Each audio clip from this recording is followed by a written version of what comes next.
Money feels unpredictable. Success feels distant. And deep down, there is a question that keeps returning. Why does it seem so natural for some and so difficult for me? Now here is the truth most people never hear clearly. Money is not something you chase. It is something your mind produces. And if your mind is not designed to generate it, no strategy will save you. Welcome to this audiobook, The Wealth Generator. Build a mind that produces money naturally. In this journey, you are not just going to learn about money. You are going to rebuild the internal system that creates it. Because wealth is not luck. It is not talent. It is not even opportunity. Wealth is a pattern of thinking, repeated consistently. And once that pattern is installed, money stops being something you pursue and starts becoming something that flows toward you. In this audiobook, you will discover how your current thinking silently blocks income without you realizing it. Why discipline alone is not enough, and what actually replaces it. How to train your awareness to recognize money opportunities in real time. The hidden emotional habits that repel wealth, even when you do everything right. And most importantly, how to build a mind that generates value automatically, the true source of all income. This is not financial advice. This is not about quick money or empty motivation. This is about rewiring the internal engine that determines your external results. Because here is a line you need to remember. You don't rise to the level of your effort. You rise to the level of your internal design. And right now, your design is either producing wealth or quietly preventing it. Some of the ideas you're about to hear may challenge what you've believed for years. That's not a mistake. That's the beginning of transformation. Because just like the idea echoed in teachings such as where wealth is framed as something deeper than physical currency, you are about to go beyond surface-level thinking and into the root of how wealth is actually created, not outside of you, but through you. And before we begin, make this simple agreement with yourself. You will not just listen, you will observe, you will question, and most importantly, you will apply. Because information does not change your life, application does. If at any point in this journey something hits you, something feels true, pause, let it sink in. And if this journey resonates with you deeply, consider leaving a like as a personal contract with yourself, a signal that you are no longer just consuming, but committing. Now take a breath, because what you are about to hear may change the way you see money forever. And it starts with a simple but uncomfortable realization. You have not been trained to create wealth. You have been trained to earn.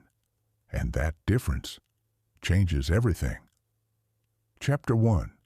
The Invisible Machine. There is a machine inside your mind. You cannot see it. You were never taught about it. And yet, it runs your entire financial life. Every decision you make, every risk you take or avoid, every opportunity you notice or miss, comes from this machine. Most people believe their income is controlled by external factors, their job, their education, their environment. But look closer. Two people can exist in the same city, with the same resources, at the same time, and build completely different financial realities. Why? Because the difference is not outside, it is internal. One mind sees obstacles, the other sees leverage. One mind waits, the other creates. One mind reacts to life, the other designs it, and that difference is everything. You see, your mind is constantly filtering reality. At every moment, Thousands of opportunities pass by you. Connections, ideas, solutions, gaps in the market, ways to create value. But your mind does not show you everything. It only shows you what it has been trained to recognize. If your internal system is focused on survival, you will only see problems. If your system is focused on comfort, you will avoid risk. But if your system is trained for value creation, you begin to see something others don't. Possibility. This is where wealth actually begins. Not in your bank account, not in your job, not even in your skills, but in your perception. Because perception determines action, action determines results, and results become your life. Most people never question their perception. They assume what they see is reality. But it's not. It's a filtered version shaped by years of conditioning. Conditioning that taught you, play it safe, avoid failure, stay realistic, don't take risks. And while those rules may protect you, they also limit you. Because wealth does not grow in safety. It grows in awareness. The ability to see what others ignore. Think about this for a moment. How many opportunities have you missed? Not because they weren't there, but because you didn't recognize them? How many ideas have you dismissed because they felt unfamiliar? How many times have you chosen certainty over potential? This is not about blame. This is about awareness, because once you see the pattern, you can change it, and that is where everything begins. Your mind is not fixed. It is trainable, which means your financial reality is not permanent. It is adjustable, but only if you stop focusing on outcomes and start focusing on the system that creates them, the invisible machine. Because here is the truth. You don't get paid for what you do. You get paid for how you think. And right now, most people are thinking in ways that limit their income without even realizing it. But that is about to change, because in the next chapter, you're going to discover something even deeper, something most people never confront. The hidden beliefs, quietly shaping every financial decision you make. Even when you think you're being logical, and once you see them, you will never look at money the same way again. Dear friends, we've just started working on this channel, so we'd really appreciate your support. Please like the video and leave a few words in the comments. It'll really help us promote it. We'd be very grateful. Let's keep going. Chapter 2. The Hidden Code. There are thoughts you hear clearly, and then there are thoughts that run silently. The dangerous ones are the silent ones, because they don't feel like beliefs. They feel like facts. I'm not good with money. That's too risky. People like me don't become wealthy. I need more time before I start. You may not say these out loud, but they echo underneath your decisions, and every time they repeat, they reinforce the same outcome. This is the hidden code, the internal script that shapes your financial life long before money ever enters the picture. Most people try to change their income without ever changing this code. They chase strategies, they watch videos, they learn skills, but their results stay the same. Why? Because your actions always return to your beliefs, always. You can force yourself to act differently for a short time, but eventually, your mind pulls you back to what feels familiar. That's why someone can make money once and lose it again. That's why someone can have opportunity and hesitate at the exact moment it matters. That's why discipline alone is not enough, because discipline fights resistance, but belief removes it. And here is something most people never realize. You are not reacting to reality. You are reacting to your interpretation of reality, which means if your interpretation is limited, your results will be limited. Think about how this plays out. Two people see the same opportunity. One thinks, what if this fails? The other thinks, what if this works? Same situation, different code, and that difference changes everything. The first person hesitates. They analyze, they wait.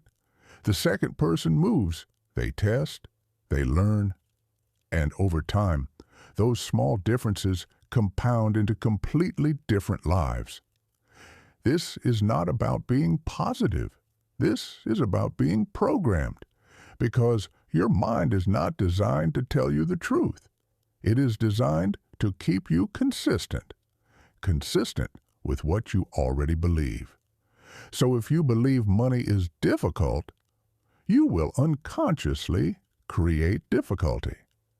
If you believe opportunities are rare, you will overlook them. If you believe you need permission, you will wait for it. And here's the part that changes everything. Most of these beliefs were never chosen by you.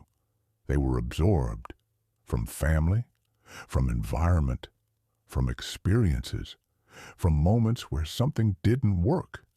And your mind created a rule to protect you. But protection often becomes limitation, because what kept you safe may now be keeping you stuck. And if you never question it, it becomes permanent.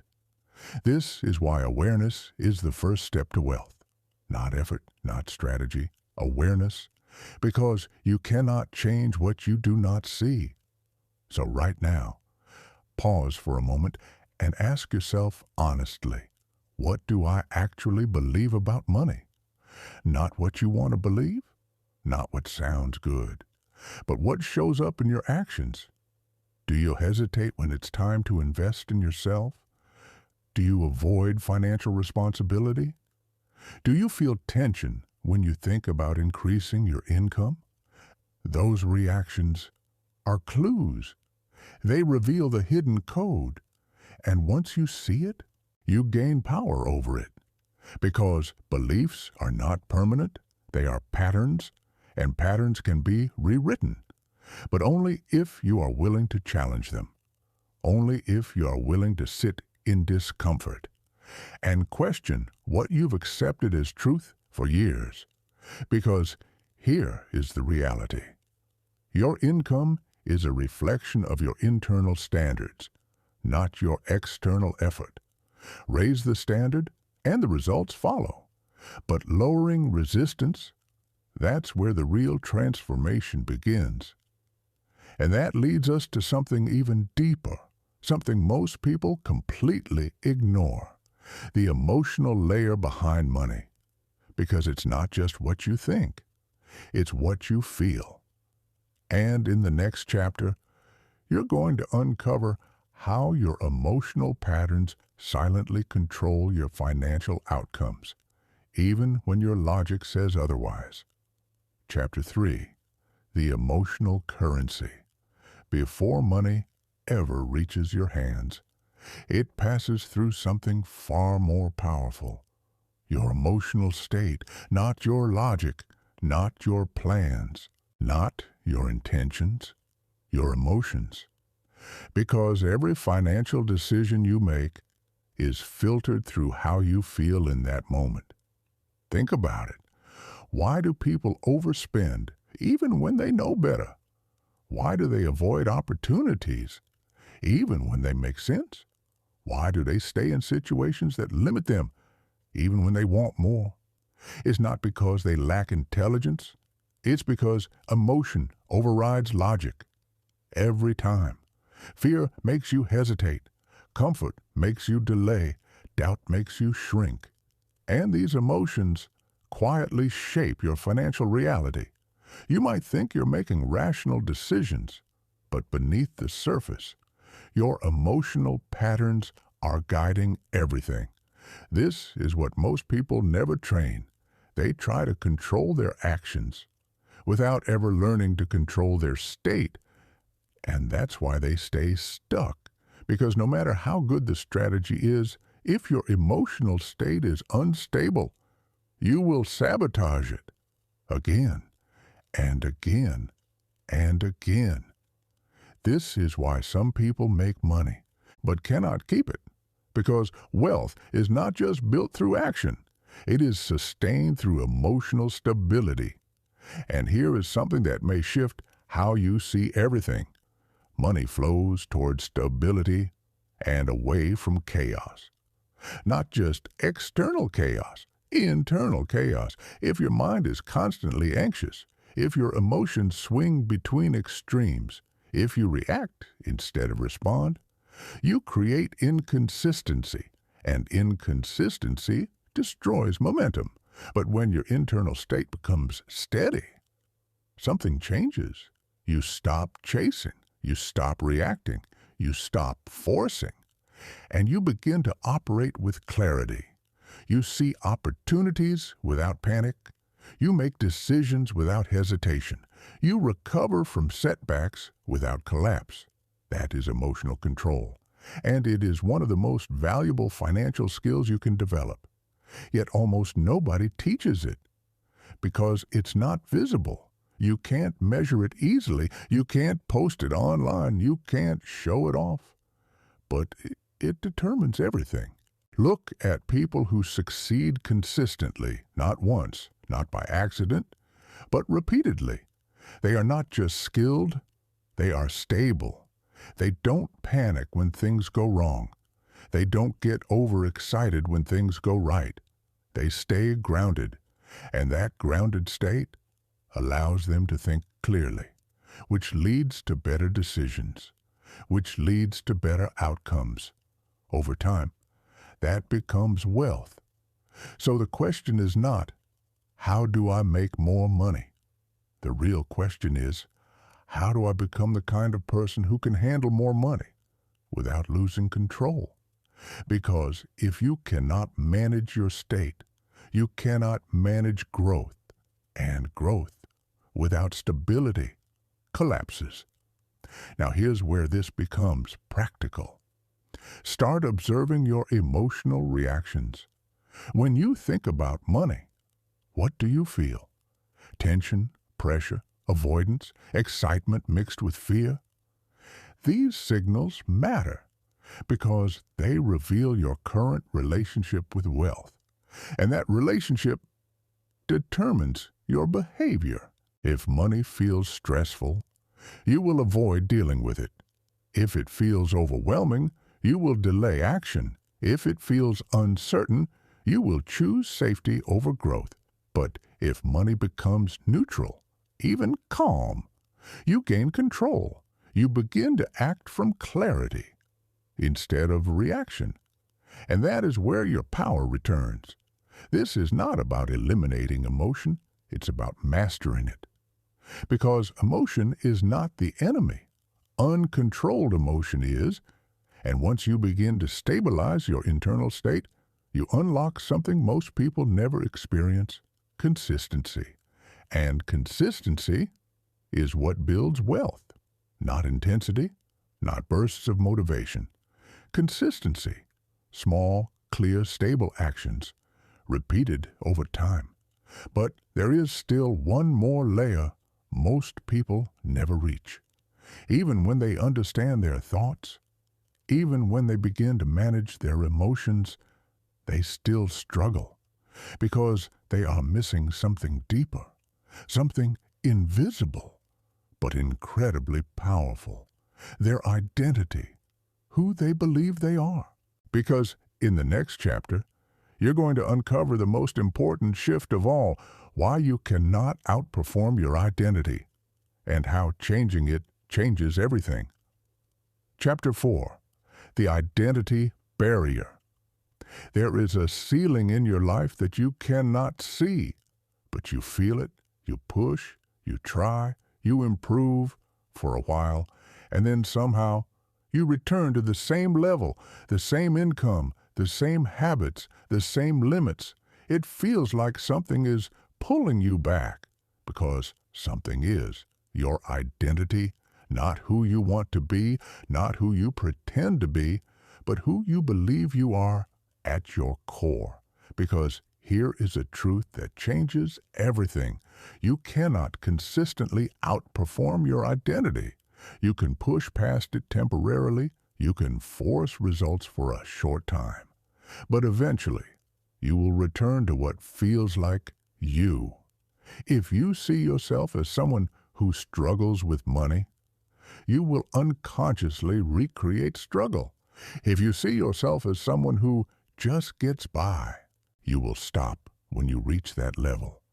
If you see wealth as something other people have, you will always remain on the outside of it. This is not about skill. It is about self-concept, because your identity determines what you believe is possible, what you believe you deserve, what you believe you can maintain. And most people never question it. They try to change their actions without ever changing the identity behind those actions.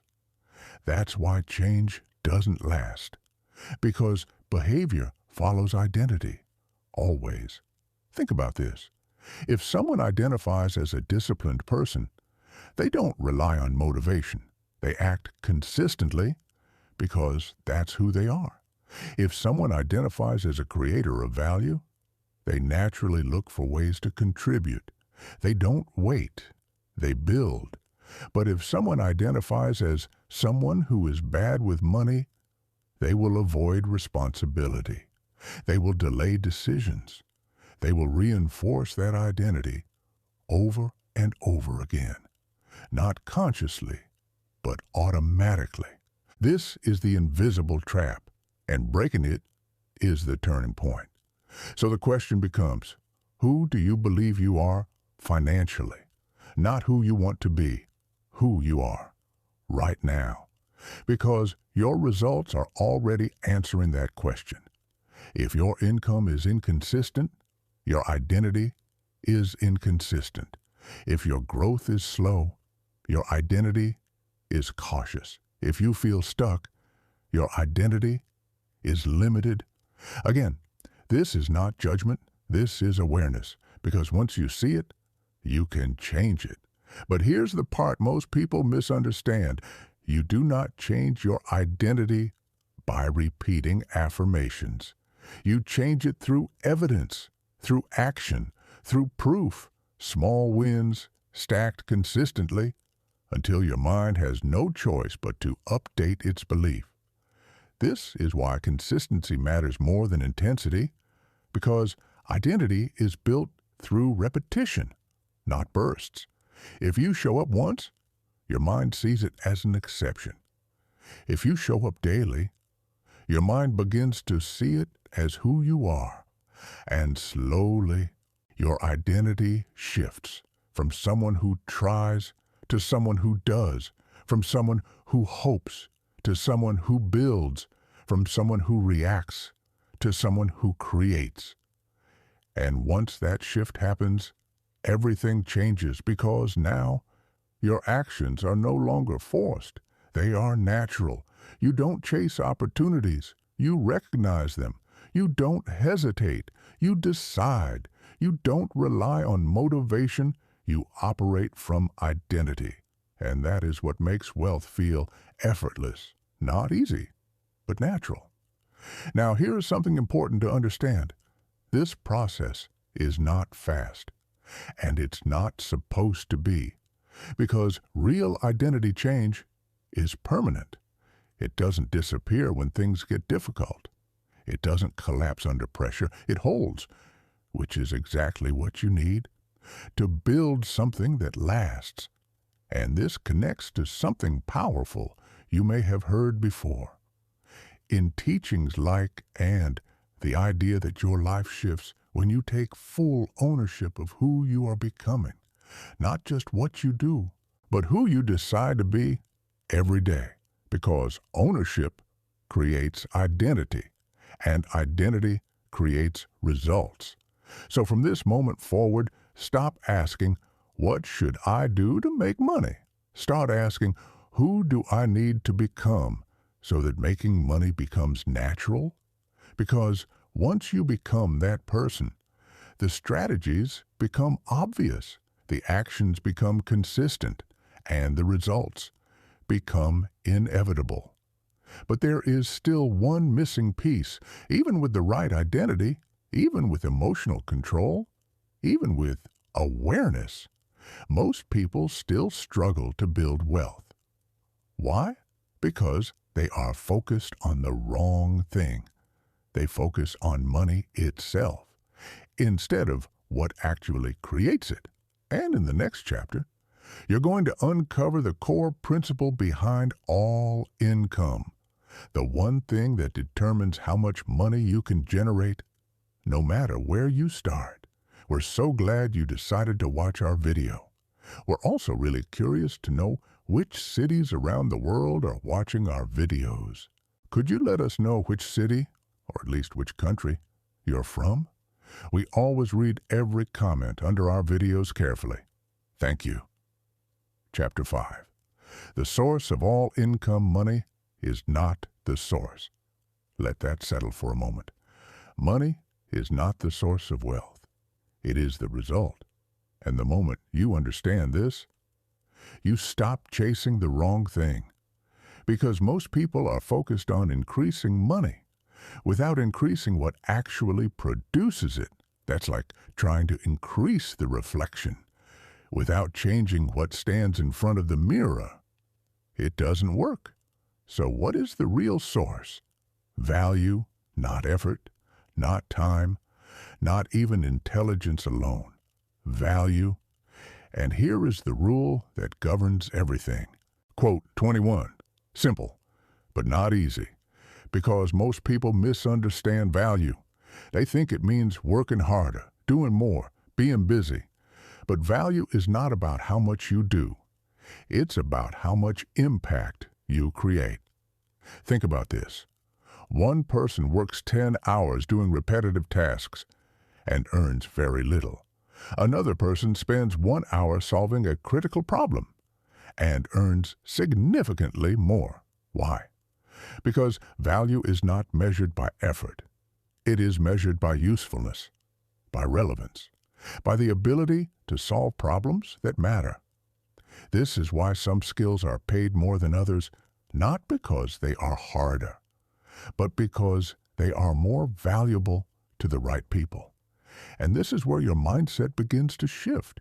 You stop asking, quote 22, and you start asking, quote 23, because that question changes your direction completely. Instead of focusing on time, you focus on leverage. Instead of focusing on tasks, you focus on impact. Instead of focusing on money, you focus on creating something worth paying for. And this is where the wealth generator mindset begins to activate. You begin to see the world differently. Problems are no longer obstacles, they are opportunities. Every frustration someone experiences is a chance for value creation. Every inefficiency, every inconvenience, every gap is a doorway, but only if your mind is trained to see it. Most people don't. They see problems and avoid them, but the person who builds wealth moves toward them because they understand something powerful. Quote 24. Always. The bigger the problem, the greater the potential, the clearer the solution, the faster the reward. So instead of asking, quote 25, start asking, quote _ 26. Because when you shift your focus to solving problems, money becomes a byproduct. Now here's where it gets deeper. There are levels to value. Low-level value is easy to replace. Anyone can do it. That's why it pays less. High-level value requires thinking, creativity, responsibility, decision-making, vision. That's why it pays more. So if you want to increase your income, you don't need to do more. You need to think differently. You need to operate at a higher level of value creation. And that requires something most people avoid: responsibility. Because the more value you create, the more responsibility you carry, more decisions, more pressure, more uncertainty. And that's where many people stop. They choose comfort over growth, certainty over potential. But the wealth generator mindset does something different. It embraces responsibility, not blindly, not recklessly, but intentionally. Because responsibility is where growth lives. It's where your thinking sharpens. It's where your awareness expands. It's where your identity evolves. And over time, that evolution compounds into skill, into clarity, into income. Now pause for a second. Look at your current situation. Ask yourself honestly, what level of value am I creating right now? And more importantly, am I improving it or just maintaining it? Because maintaining value maintains your income. Improving value increases it, and that increase is not limited, because value is scalable. Once you learn how to create it, you can expand it, reach more people, solve bigger problems, deliver stronger results. And that's how wealth grows, not through luck, not through shortcuts, but through continuous value expansion. And here's something important to remember. This is not about becoming perfect. It's about becoming useful consistently, because usefulness creates demand. Demand creates income, and income becomes wealth. This is the foundation. But there is still something missing, because even when people understand value, they hesitate, they overthink, they delay, they wait for the quote 27. And that hesitation costs them everything. Because in the next chapter, you're going to confront one of the biggest hidden barriers to wealth, the habit of waiting, and why the perfect moment never actually comes. Chapter 6. The Illusion of the Perfect Moment. There is a quiet sentence that has delayed more success than failure ever could. Quote 28. It sounds responsible, it sounds smart, it even feels safe. But it is one of the most expensive lies your mind will ever believe. Because readiness is not a requirement for action. It is a result of it. Most people are waiting for clarity, waiting for confidence, waiting for the right conditions. But here's what actually happens. The longer you wait, the further you drift from action, and the further you drift from action, the more unfamiliar it becomes, until eventually, starting feels overwhelming. And what began as a delay becomes a pattern. This is the illusion of the perfect moment. It doesn't exist. It never has. And it never will. Because every moment carries uncertainty. Every opportunity comes with risk. Every decision requires movement before clarity.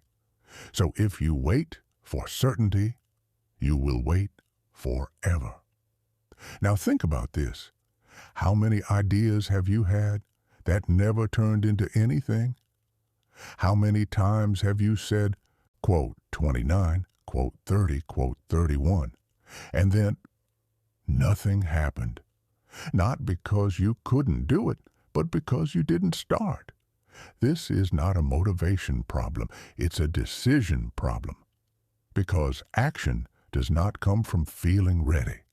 It comes from choosing to move anyway. And this is where the wealth generator mindset separates itself. It does not wait. It tests. It moves early. It adjusts quickly. It learns in motion. Because it understands something powerful. Quote 32. You don't think your way into confidence. You act your way into it. You don't analyze your way into certainty. You build it through experience. Every step you take reduces uncertainty. Every action you complete strengthens identity. Every result you get feeds awareness, and over time, that creates momentum. But momentum requires movement, and movement requires a decision. Now here's the part most people avoid: starting small, because they think small actions don't matter. They want big results, big moves, big breakthroughs. But wealth is not built in big moments. It is built in repeated small decisions. Consistent, focused, uncomfortable. This is something echoed in principles like those in the idea that even 1 hour of focused effort applied daily compounds into transformation. Not because the hour is special, but because consistency is. So instead of waiting for the perfect plan, start with what you have, where you are, right now. Because action creates direction, and direction creates opportunity. But waiting creates nothing. Now let's address something important: fear. Because behind hesitation, there is always fear. Fear of failure, fear of judgment, fear of making the wrong move. And here is the truth: fear does not disappear before action. It dissolves through it. The more you act, the less power fear has. The more you delay, the stronger it becomes. So the goal is not to eliminate fear, it is to move with it, to act anyway, to build trust in yourself through execution. Because every time you follow through, you send a signal to your mind: underscore, underscore, quote, underscore, 33, underscore, underscore. And that signal builds identity, which leads to consistency, which leads to results. Now imagine this: what would change in your life if you stopped waiting, if you acted on ideas instead of storing them, if you made decisions instead of delaying them, if you treated every day as a chance to move forward, even slightly? The answer is simple: everything. Because progress compounds. And delay compounds too. So from this moment forward, replace underscore, underscore, quote, underscore, 34, underscore, underscore with underscore, underscore, quote, underscore, 35, underscore, underscore, not perfectly, not completely, but intentionally. Because the difference between where you are and where you want to be is not time. It is action, repeated consistently. And once you begin to move, something powerful happens. You start to see opportunities you couldn't see before. Connections appear, ideas expand, momentum builds. But that only happens after you start, never before. And this leads us to the next shift, because once you begin taking action, you will face something inevitable: discomfort, resistance, the moments where your mind tries to pull you back into old habits, old patterns, old identities. And in the next chapter, you're going to learn how to handle that resistance without losing momentum, without breaking consistency, because that is where most people fall off and where real growth begins. Chapter 7, The Resistance Wall. Every time you decide to grow, something inside you pushes back. Not loudly, not dramatically, but consistently. A quiet voice that says, quote, 36, quote, 37, quote, 38, quote, 39. And before you realize it, you've stepped away from the very thing that could change your life. This is resistance, not laziness, not weakness, resistance. And if you don't understand it, it will control you, because resistance is not random. It appears exactly when you're about to do something that matters, something uncomfortable, something new, something that challenges your current identity. That's when it shows up, not to destroy you, but to protect what already exists: your current habits, your current comfort, your current level, because your mind prefers familiarity, even if that familiarity is limiting. So when you try to change, it resists. Now here's where most people make a mistake. They interpret resistance as a signal to stop. They think, quote 40, quote 41. But the truth is the opposite. Resistance is not a stop sign. It is a direction sign. It points directly toward growth. The stronger the resistance, the more important the action. Think about that. The things you avoid the most are often the things that would move you forward the fastest. The call you don't want to make, the idea you don't want to test, the responsibility you keep delaying, that's where the shift is. But instead of moving toward it, most people move away. They distract themselves. They justify delay. They negotiate with their own potential. And slowly, momentum disappears. This is why consistency breaks. Not because people don't know what to do, but because they don't know how to handle resistance. So let's change that. First, recognize it. When you feel that hesitation, that internal friction, pause. Don't react. Observe, because once you recognize resistance, it loses part of its power. Second, detach from emotion. Just because something feels uncomfortable does not mean it's wrong. It means it's unfamiliar, and unfamiliar is where growth lives. So instead of asking, quote, 42, ask, quote, 43. That question shifts everything, because now you're not acting based on emotion. You're acting based on identity, and identity is stronger than feeling. Third, reduce the threshold. Resistance becomes overwhelming when the task feels too big. So make it smaller, not easier, just smaller. If you don't want to work for an hour, start with 10 minutes. If you don't want to start the project, open the document. If you don't want to make the call, write the message, because action reduces resistance. Thinking increases it. The longer you think, the heavier it feels. The moment you act, it begins to dissolve. This is how momentum is built, not through force, but through movement. And this connects to something deeper, a principle echoed in teachings like that discipline is not about waiting until you feel ready. It's about acting when you don't. Because if you only move when it's easy, you will stay exactly where you are. Now here's something powerful to understand. Resistance never disappears completely. Even at higher levels, it evolves. New challenges, new discomforts, new fears. But your relationship with it changes. You stop seeing it as an enemy and start seeing it as a signal that you're stepping into something bigger. And once you understand that, you stop avoiding it. You lean into it because you know. Quote, 44, not someday. Not eventually, right now. Behind the action you're avoiding, behind the decision you're delaying, behind the discomfort you keep escaping, that's where growth is. And growth is what creates wealth, not comfort, not repetition, growth.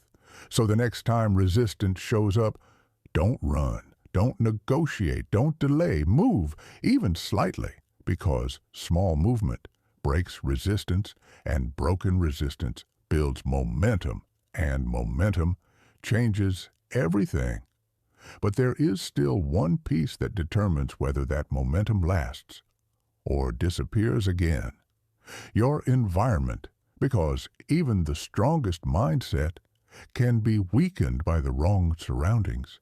And in the next chapter, you're going to discover how your environment silently shapes your financial reality and how to redesign it so it works for you, not against you. Chapter 8, The Environment that builds you. You think your results come from your effort, but your effort comes from your environment, the people around you, the information you consume, the spaces you spend your time in. All of it shapes how you think, without you even noticing, because environment does something powerful. It normalizes behavior. If you are surrounded by people who delay, delay feels normal. If you are surrounded by people who complain, complaining feels natural. If you are surrounded by people who avoid risk, playing small feels safe. And over time, you become a reflection of what surrounds you, not intentionally, automatically. This is why two people with the same potential can end up in completely different realities, because their environments pulled them in different directions. One was surrounded by growth, the other by comfort. And comfort is the quietest form of stagnation. Now, here's the uncomfortable truth. If your environment does not challenge you, it is limiting you, not aggressively, not obviously, but consistently. Because growth requires tension, new ideas, different perspectives, higher standards, and if those things are missing, you stay the same, even if you want more. This is why the wealth generator mindset does something intentional. It designs its environment. It does not leave it to chance, because it understands __quote_45__. So if your environment is average, your results will return to average, no matter how motivated you feel. Now think about your current environment. What do you hear daily? Conversations about growth or conversations about problems? Do the people around you push you or keep you comfortable? Do they challenge your thinking or reinforce your limits? Because every interaction either expands you or keeps you where you are. And the same applies to what you consume, what you watch, what you listen to, what you read. These are not small influences. They are constant inputs, shaping your perception. If you fill your mind with distraction, you weaken your focus. If you fill your mind with negativity, you lower your expectations. But if you fill your mind with clarity, with growth, with insight, something shifts. You begin to think differently, and thinking differently leads to acting differently, which leads to living differently.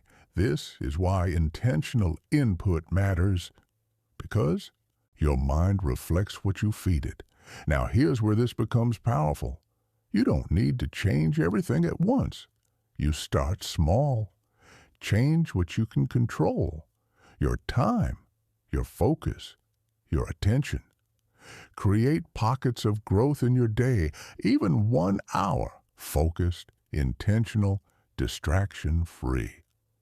Again, this ties back to the principle seen in that 1 hour used correctly can begin to reshape your life, because it creates a new environment inside your day, a space where you grow, where you think, where you build, and over time, that space expands into your habits, into your identity, into your results. Now let's talk about people, because this is where the biggest shifts happen. You don't need to cut everyone off, but you do need awareness. Not everyone is aligned with your growth, and that's okay. But if you spend all your time in environments that don't support your direction, you will struggle to move forward. So you make adjustments. You seek conversations that challenge you. You learn from people who are ahead of you. You observe how they think, how they decide, how they act under pressure, because proximity accelerates growth, not physical proximity only, but mental proximity, learning, listening, adapting. This is how your environment begins to elevate you. And once it does, something powerful happens. Your standards rise. What used to feel quote 46 no longer satisfies you. What used to feel difficult becomes normal. And that shift changes your trajectory, because standards determine behavior, and behavior determines results. So if you want to build wealth, don't just change what you do, change where you operate from, because the right environment makes growth easier, not effortless, but natural. And when growth becomes natural, consistency follows. And when consistency follows, results compound. But there is one more level to this. Even with the right environment, even with the right mindset, there is something that still holds people back. A silent habit that drains their time, their focus, and their potential. Distraction. Because in the next chapter, you're going to learn how distraction is quietly destroying your ability to generate wealth, and how to take your focus back in a world designed to steal it. Dear viewer, write in the comments what you'd like us to talk about in the next video. We promise to read all the comments and pick the best and most relevant topics. Thanks. Chapter 9. The War for Your Attention. There is a battle happening every single day, and most people don't even realize they're losing it. Not a physical battle, not a visible one, a mental one, a war for your attention, because in today's world, your attention is no longer just yours. It is being pulled, fragmented, sold, and redirected constantly. Every notification, every scroll, every piece of content designed to keep you watching is competing for the same thing, your focus. And here's why this matters more than you think. Where your attention goes, your life follows. If your attention is scattered, your results will be scattered. If your focus is weak, your progress will be slow. If your mind is constantly distracted, you will never build anything that requires depth. And wealth requires depth. It requires thinking, consistency, clarity, all of which are impossible if your attention is constantly interrupted. Now think about your day. How often do you start something and then switch? A message, a notification, a quick scroll that turns into minutes or hours. And by the end of the day, you feel busy, but not productive. This is the trap, because distraction creates the illusion of activity without real progress. And over time, that illusion becomes your reality. You stay occupied, but not advancing. You stay stimulated, but not improving. You stay connected, but not focused. And without focus, there is no growth. This is why the wealth generator mindset treats attention differently. It protects it aggressively because it understands something most people ignore. Attention is the foundation of creation. You cannot build anything valuable without sustained focus. Not a business, not a skill, not a new identity. All of it requires time, directed attention, and repetition. But distraction breaks that cycle. It resets your mind again and again and again until deep work becomes uncomfortable, until silence feels strange, until focus feels difficult. And that's where most people stay, because they've trained their minds to avoid depth. But the moment you reverse that, everything changes. So how do you take your attention back? First, awareness. Notice how often you switch. Notice how often you reach for your phone without thinking. Notice how uncomfortable it feels to sit with one task. That discomfort is the result of conditioning, and it can be reversed. Second, Create boundaries, not extreme ones, intentional ones. Time blocks where you are unreachable. Moments where you focus on one thing. Fully. No switching, no checking, no interruptions. At first, it will feel difficult. Your mind will look for escape. But if you stay with it, something powerful happens. Your focus strengthens. Your thinking sharpens. Your output improves. And over time, you begin to enter a different state. A state where work flows, where ideas connect, where progress accelerates. This is what most people never experience because they never stay focused long enough. To reach it, third, reduce unnecessary input. Not everything deserves your attention. Not every piece of information adds value. So you become selective. You choose what you consume. You protect your mental space. Because what enters your mind shapes how you think, and how you think shapes what you create. Now here's something important to understand. This is not about avoiding the world. It's about controlling how you engage with it. Because if you don't control your attention, something else will, and it will not prioritize your growth. Now imagine this. What would your life look like if you focused deeply for just 1 hour every day? No distractions, no interruptions, just pure attention directed at growth. The answer is simple. Transformation. Because focused time compounds faster than scattered effort. This is why the principle of focused time, as reflected in ideas like, is so powerful. Not because time is limited, but because attention is. And once you learn to control it, you unlock something most people never reach: depth. And depth is where value is created, which leads to income, which leads to wealth. But here's where it gets even more important, because once you gain control of your attention, you face a new challenge. Where do you direct it? Because focus alone is not enough. It must be aimed correctly, at the right skills, the right actions, the right opportunities. And in the next chapter, you're going to discover how to direct your focus toward high-value growth, so that every hour you invest moves you closer to wealth. Not just activity, not just effort, but real, measurable progress. Chapter 10, Directed Focus. Turning attention into income. Focus alone is powerful, but unfocused focus is wasted power, because you can spend hours working and still move nowhere.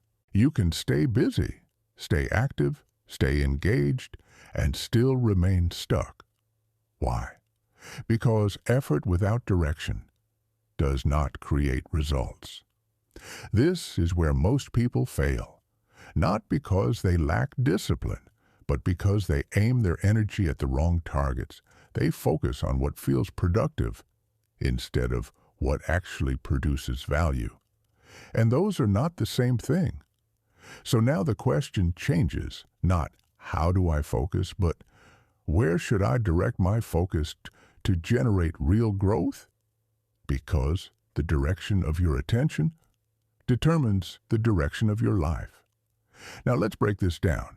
There are two types of activity: low-value activity and high-value activity. Low-value activity feels productive, but creates little long-term impact. Checking emails repeatedly, organizing things that don't need organizing, consuming more information than you apply. It feels like work, but it doesn't build anything. High-value activity is different. It feels uncomfortable, requires thinking, demands effort, but it creates results. Learning a skill that increases your value, building something that solves a problem, making decisions that move you forward. That is where growth happens. And here's the key. High-value actions are usually the ones you avoid the most, because they require focus. They require responsibility. They require stepping beyond your current level. So your mind resists them, and instead, you drift toward what feels easier, familiar tasks, quick wins, distractions disguised as productivity. But those actions keep you in the same place. So if you want to build wealth, you must train yourself to prioritize differently, not based on comfort, but based on impact. Start asking yourself daily, what is the one action today that would create the most value? Not 5 things, not 10, 1, because clarity creates focus, and focus creates execution. Now here's where it becomes powerful. When you consistently choose high-value actions, your trajectory changes. Slowly at first, then rapidly, because high-value actions compound. Each one builds on the last. Each one strengthens your skills, your thinking, your confidence, and over time, they create leverage. This is how you move from effort to efficiency, from working harder to working smarter, from trading time to creating value at scale, but it requires discipline, not just physical discipline, mental discipline, the ability to stay focused on what matters, even when it's uncomfortable, even when it's boring, even when you don't feel like it. And this is something deeply connected to ideas found in that a strong mind is not built through motivation, but through structure, through intentional thinking, through controlled focus, through consistent action. Because when your mind is trained, you don't drift, you decide, and that decision-making ability is what separates those who grow from those who stay the same. Now let's go deeper, because high-value focus is not just about what you do, it's about what you build. There are 3 levels of growth: consumption, application, creation. Most people stay at the first level. They consume information, books, videos, advice, and while that feels productive, it does not create income. The second level is application, using what you learn, testing ideas, practicing skills, taking action. This is where growth begins. But the third level is where wealth is created, creation, building something that provides value, a service, a product, a system, something that solves problems for others. Because once you create, you move from learning to producing, and production is what generates income.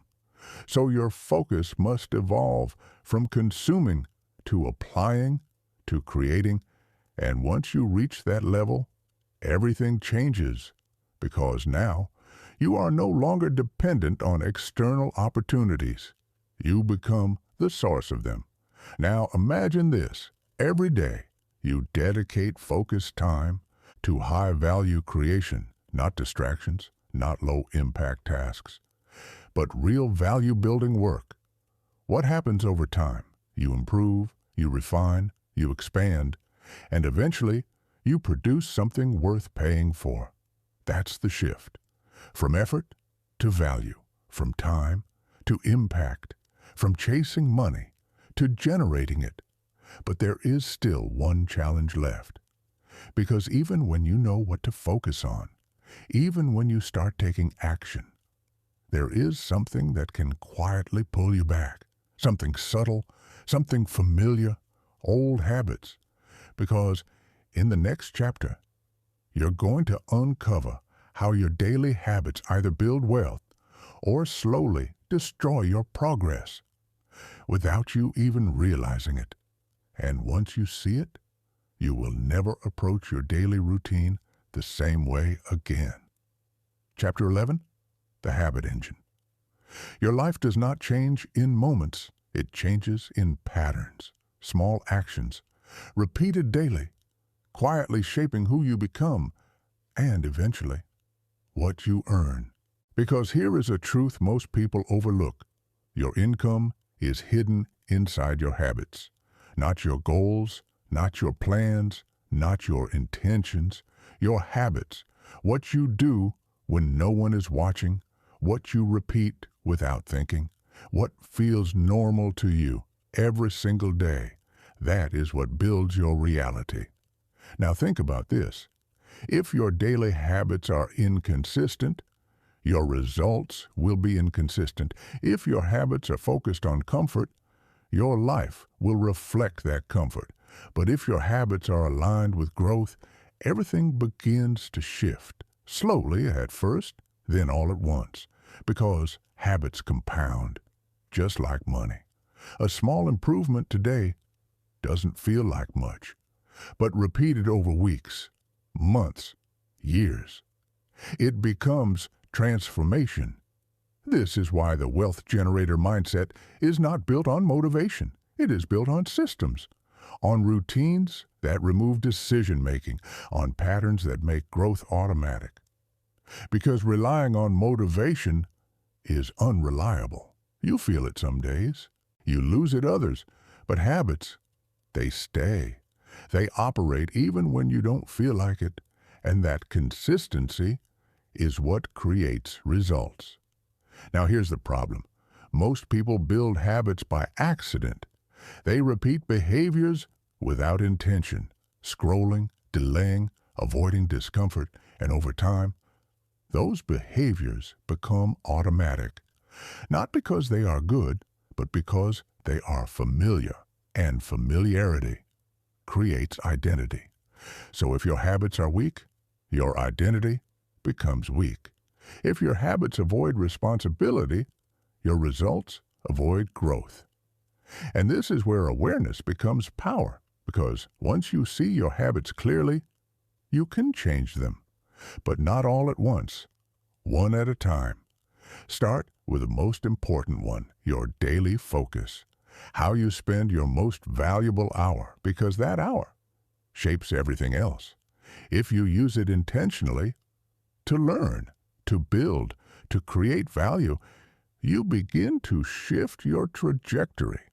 But if you waste it, you reinforce the same patterns. This is why the idea from is so powerful, that even 1 hour used correctly becomes the foundation for change, because it creates consistency, and consistency builds identity. Now let's go deeper. Habits are not just actions, they are signals.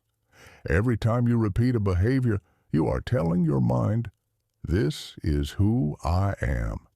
So if you wake up and delay your work, you reinforce the identity of someone who avoids. If you follow through on your commitments, you reinforce the identity of someone who executes. And over time, that identity becomes automatic. This is why small actions matter, not because of the action itself, but because of the message it sends. Now here's something most people misunderstand. Building habits is not about perfection. It's about repetition. You don't need to get it right every day. You need to show up again and again and again. Because repetition builds familiarity, and familiarity builds identity, and identity builds results.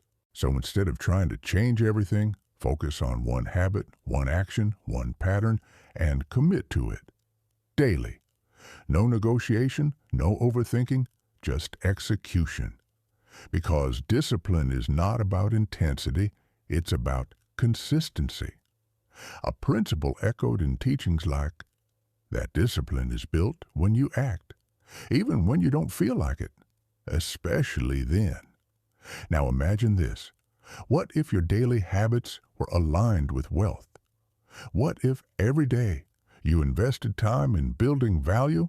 What if your routine supported your growth instead of slowing it down? The result is simple. Progress becomes inevitable, not because you are forcing it, but because your system is producing it automatically. And that's the shift from effort to design, from struggle to structure, from randomness to intentional living. But there is still one challenge. Because even with strong habits, there is something that can break them, something that pulls you back into old patterns, old thinking, old behavior, and that something is your comfort zone. Because in the next chapter, you're going to confront the real cost of comfort and why staying comfortable is the fastest way to stay stuck. If you like this audiobook, please give it a like. It will really help us promote the video. Chapter 12. The Comfort Trap. Comfort feels safe, predictable, familiar, controlled, and that's exactly why it becomes dangerous, because comfort does not challenge you. It does not push you. It does not expand you. It keeps you exactly where you are, and over time, that becomes your limit. Now here's the truth most people avoid. If you stay comfortable, you stay the same, not because you lack potential, but because you avoid the very conditions required for growth: uncertainty, pressure, discomfort. These are not obstacles. They are the environment where transformation happens. Think about it. Every time you've grown in life, it wasn't during comfort. It was during challenge, when something forced you to adapt, to think differently, to act beyond your provisional level. That's where change happens. But once things become stable again, most people relax. They settle. They stop pushing. And slowly, progress fades. Not because they failed, but because they stopped growing. This is the comfort trap. It doesn't stop you immediately. It slows you down gradually until movement becomes rare, until effort feels unnecessary, until potential becomes unused. And here's the most dangerous part. Comfort feels like progress. You're not struggling. You're not stressed. You're doing okay, but okay is the quietest form of stagnation because it removes urgency. It removes hunger. It removes the need to improve. And without that, growth stops. So the question becomes, how do you escape comfort without burning out? Because this is where many people get it wrong. They swing from comfort to extreme effort. They push too hard, too fast, too aggressively, and eventually they collapse. Then they return to comfort again. This cycle repeats over and over. But the wealth generator mindset does something different. It expands comfort gradually, intentionally. It does not avoid discomfort. It integrates it step by step. So what used to feel uncomfortable becomes normal. What used to feel difficult becomes routine. And over time, your entire baseline shifts. This is how growth becomes sustainable, not through extremes, but through progression. Now let's make this practical. Identify one area in your life where you are too comfortable, where you've stopped pushing, where you've accepted good enough. And ask yourself, what is one step I've been avoiding that would move me forward? Not 10 steps, one. Because growth begins at the edge of your comfort zone, not far beyond it, just at the edge. And when you take that step, something shifts. You expand slightly, then again and again, until what once felt uncomfortable becomes your new normal. This is how you build a growth identity, not by forcing massive change, but by consistently stepping forward. Now here's something powerful to understand. Discomfort is not a sign you're doing something wrong. It's a sign you're doing something new. And new is where opportunity lives. So instead of avoiding discomfort, reframe it. See it as progress. See it as expansion. See it as evidence that you are moving beyond your old limits. Because every time you lean into discomfort, you increase your capacity to think, to act, to handle more responsibility. And that increased capacity is what allows you to generate more value, which leads to more income, which leads to more growth. This is the cycle, not comfort, growth. Now pause for a moment. Imagine your life. If you consistently stepped into discomfort, not recklessly, not all at once, but daily, small expansions, what would change? Your confidence, your skills, your opportunities, everything, because you would no longer be limited by what feels easy. You would be driven by what creates growth. And that is where wealth begins to accelerate. But there is still something deeper, because even when you step outside your comfort zone, even when you build habits, even when you focus, there is something that can still hold you back. Comparison. Looking at others, measuring yourself against them, and losing momentum because of it. Because in the next chapter, you're going to learn how comparison silently destroys your progress and how to replace it with something far more powerful: self-alignment. Chapter 13. The Comparison Illusion. There is a habit so subtle, so normalized, that most people never question it. They scroll, they observe, they compare, and slowly, without realizing it, they weaken their own direction. Because comparison is not motivation, it is distortion. It takes your focus and redirects it outward, towards someone else's timeline, someone else's results, someone else's path. And the moment that happens, you disconnect from your own. Now think about this. How often do you measure your progress based on what you see others doing? How often do you feel behind, not because you failed, but because someone else is ahead? This is the comparison illusion, because you are not seeing reality. You are seeing fragments, highlights, outcomes, moments, without context, without process, without struggle. And when you compare your full journey to someone else's visible results, you lose every time. Not because you're behind, but because the comparison is incomplete. Now here's where it becomes dangerous. Comparison doesn't just affect your thoughts, it affects your actions. You start second-guessing yourself. You change direction too quickly. You chase what looks successful instead of building what actually matters. And over time, you lose consistency because you're no longer aligned with your own path. This is why so many people start, but never finish. They begin with intention, then drift into comparison, then lose momentum, not because they lack ability, but because they lack focus on themselves. This connects to a powerful principle echoed in ideas like that real progress begins when you focus on you relentlessly, not occasionally, not when it's convenient, but daily, because your life changes the moment you stop looking sideways and start building forward. Now let's go deeper.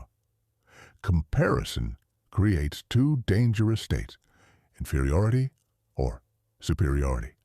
If you feel inferior, you hesitate, you doubt yourself, you hold back. If you feel superior, you relax, you stop pushing, you lose urgency. Both states kill growth, because growth requires something different: clarity.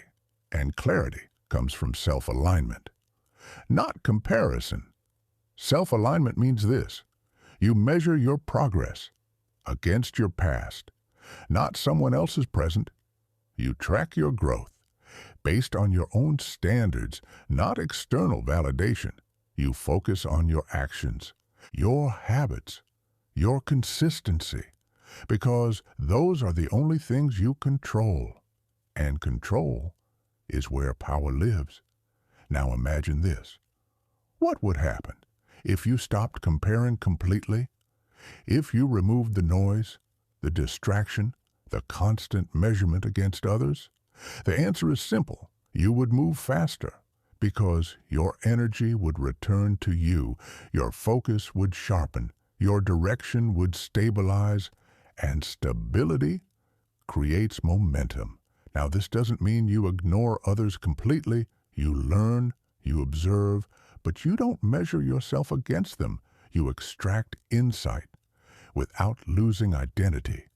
Because the moment you lose your identity, you lose your direction. And without direction, there is no growth.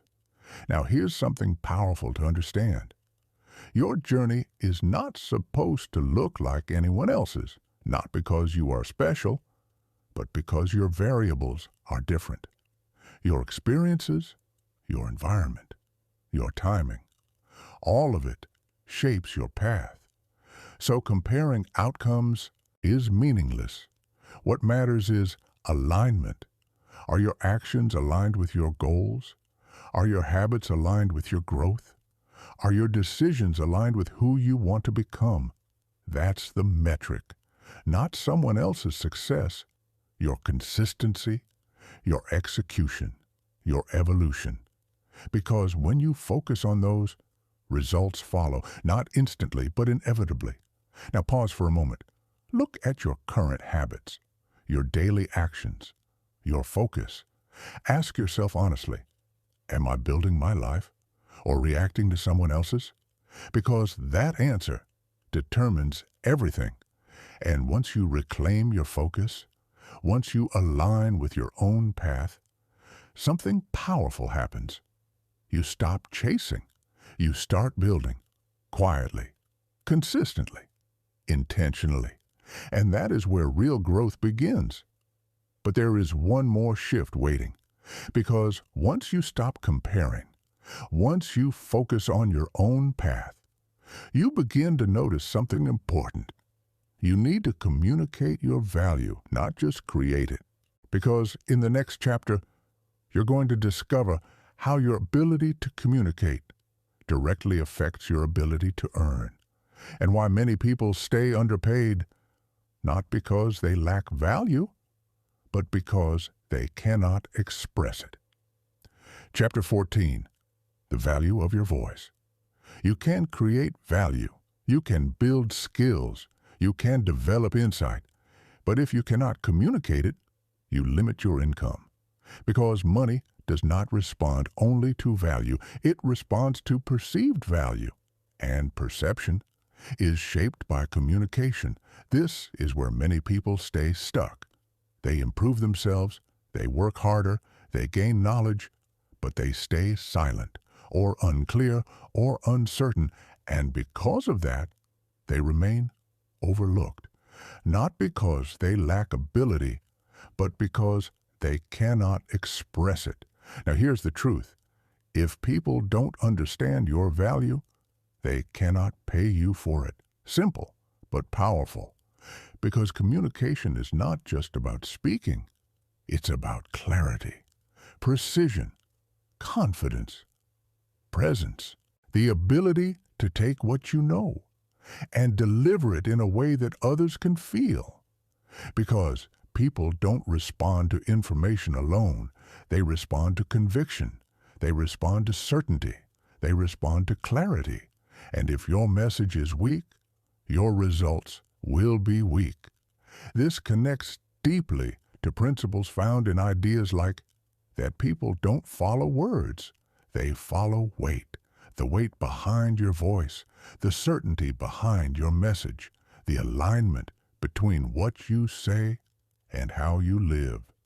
Because when those align, your communication becomes powerful. Now let's go deeper. Why do most people struggle to communicate their value? Not because they lack words, but because they lack confidence.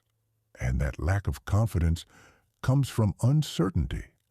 Uncertainty about their skills, their worth, their place. So when they speak, they hesitate, they soften their message, they dilute their impact, and without realizing it, they lower their perceived value. Now imagine the opposite. A person who speaks with clarity, who expresses ideas directly, who stands behind their words, what happens? People listen, not because the words are perfect, but because the delivery is certain, and certainty creates trust, and trust creates opportunity. Now here's something important. Confidence in communication does not come from pretending. It comes from alignment. When your actions match your words, your voice strengthens naturally. When you know what you're talking about, you don't need to exaggerate. You don't need to impress. You simply express clearly, directly. And that clarity is what moves people. So how do you build this? First, simplify. Stop trying to sound impressive. Focus on being understood, because complex language creates confusion. Clear language creates connection. Second, remove hesitation. Pay attention to how you speak.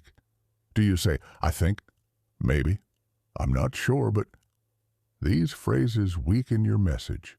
They signal doubt, and doubt reduces trust.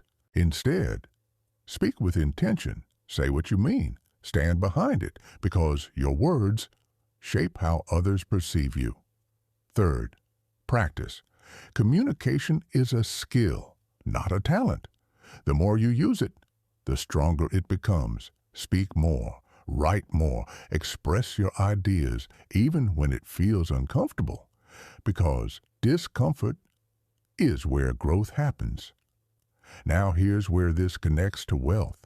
When you can communicate clearly, you increase your opportunities. You attract attention, you build trust, you create influence, and influence is a form of leverage, because the more people understand your value, the more they are willing to engage with it, to pay for it, to support it. This is why two people with the same skill can earn completely different amounts, because one communicates it effectively and the other does not. So if you want to increase your income, don't just build value. Learn to express it clearly, confidently, consistently, because your voice is part of your value. Now pause for a moment. Think about how you present yourself in conversations, in opportunities, in moments that matter. Are you clear or uncertain, direct or hesitant? Because that difference is costing you more than you think. And once you refine it, once you strengthen your communication, something powerful happens. You stop being overlooked. You stop being underestimated. You begin to stand out, not by being louder, but by being clearer. And clarity creates movement. But there is still one deeper level to this, because even when you communicate well, even when you build value, there is something that determines whether people trust you long term. Consistency between your words and your actions. Because in the next chapter, you're going to discover why integrity is one of the most valuable assets you can build, and how it directly impacts your ability to generate wealth over time. Chapter 15, The Currency of Trust. There is something more valuable than money, something more powerful than skill, something that determines whether your success lasts. Trust, not the kind people talk about casually. Real trust, the kind that builds slowly and compounds over time. Because here is a truth most people overlook. Money flows toward trust and stays where trust is maintained. You can create value once. You can communicate well. You can even generate income quickly. But without trust, it disappears.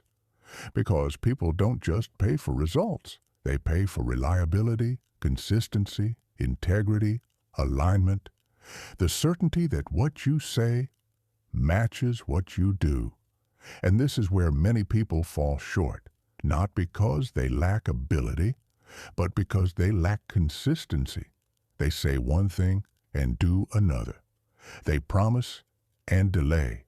They start but don't finish, and every time that happens, trust weakens, not only with others, but within themselves, because self-trust is the foundation of everything. If you don't trust yourself to follow through, you hesitate, you doubt, you delay, and that hesitation slows your growth. Now think about this.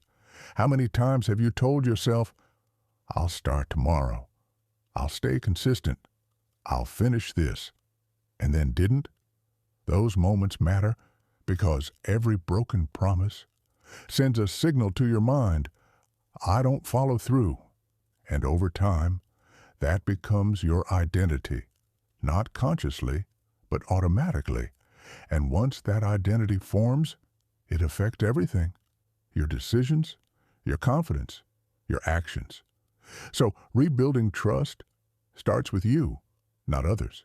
You, by doing something simple but powerful, keeping your word, even in small things, especially in small things, because small consistency builds strong identity. Now let's expand this outward. When you become someone who follows through, people notice, not immediately, but over time. They see that you deliver, that you show up, that you don't disappear when things get difficult, and that creates something rare, reliability. And reliability is incredibly valuable, because in a world full of inconsistency, someone who can be trusted stands out automatically. This is why integrity is not just a moral concept, it's a financial asset, because it affects your reputation, and your reputation affects your opportunities. Think about it. Who do people recommend? Who do they work with repeatedly?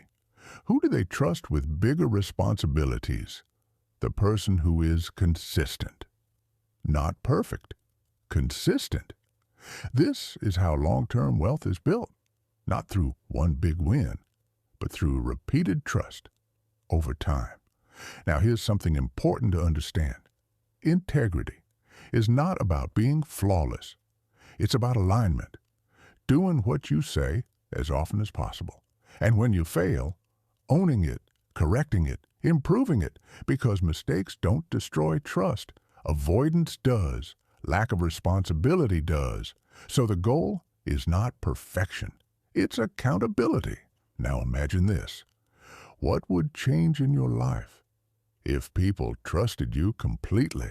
If they knew that when you said something, it would happen? The answer is simple. Your opportunities would increase. Your influence would grow. Your income would expand. Because trust reduces friction. People don't hesitate. They don't question. They move.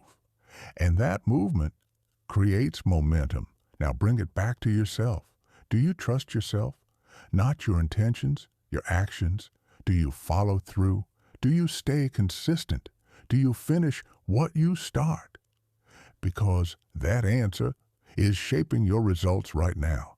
And the moment you strengthen it, everything begins to change. You stop hesitating, you stop doubting, you start executing, and execution is what builds wealth. Not ideas, not plans, execution, repeated consistently. Now here's the deeper layer. Trust compounds, just like habits, just like value. The more you build it, the more it works for you.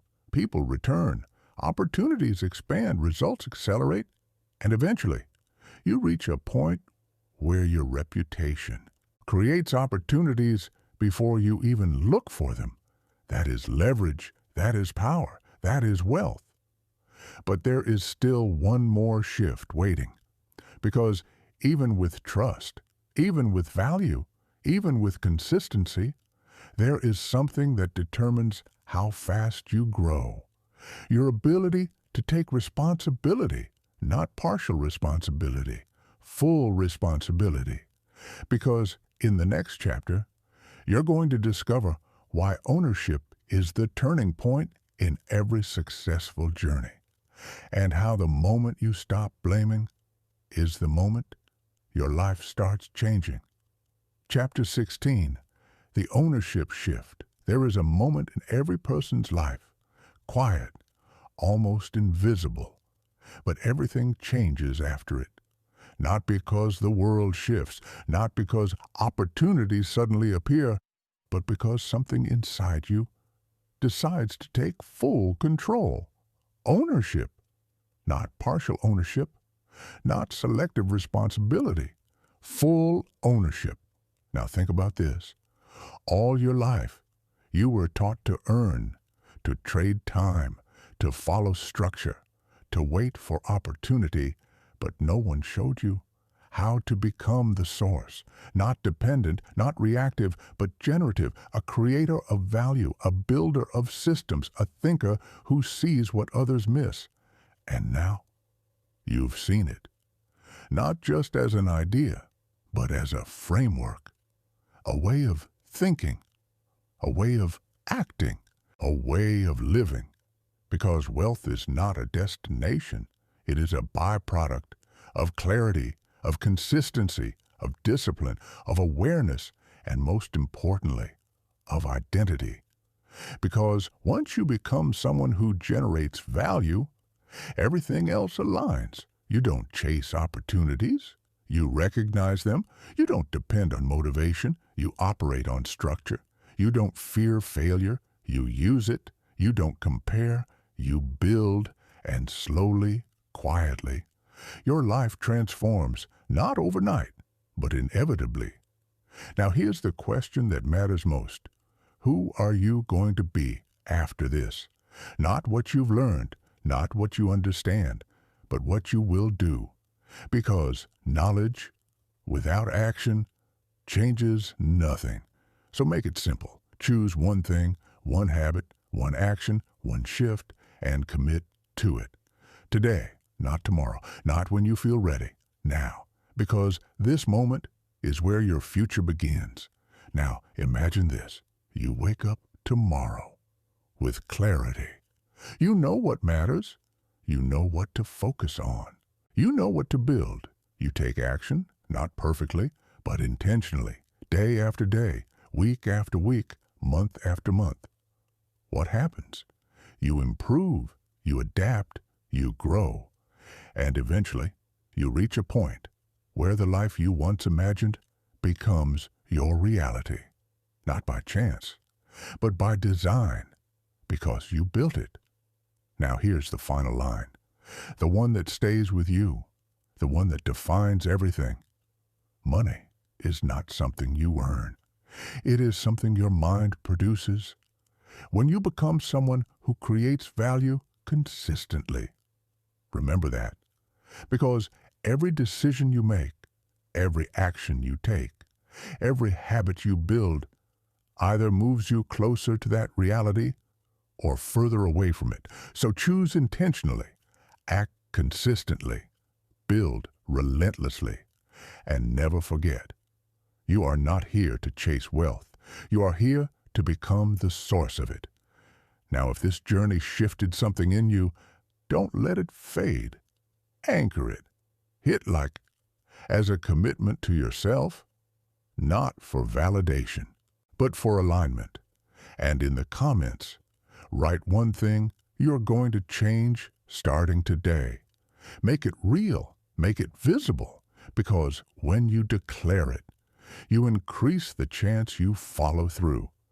And if you want to continue building this mindset, stay connected. Subscribe, not for content, but for consistency, for reminders, for reinforcement.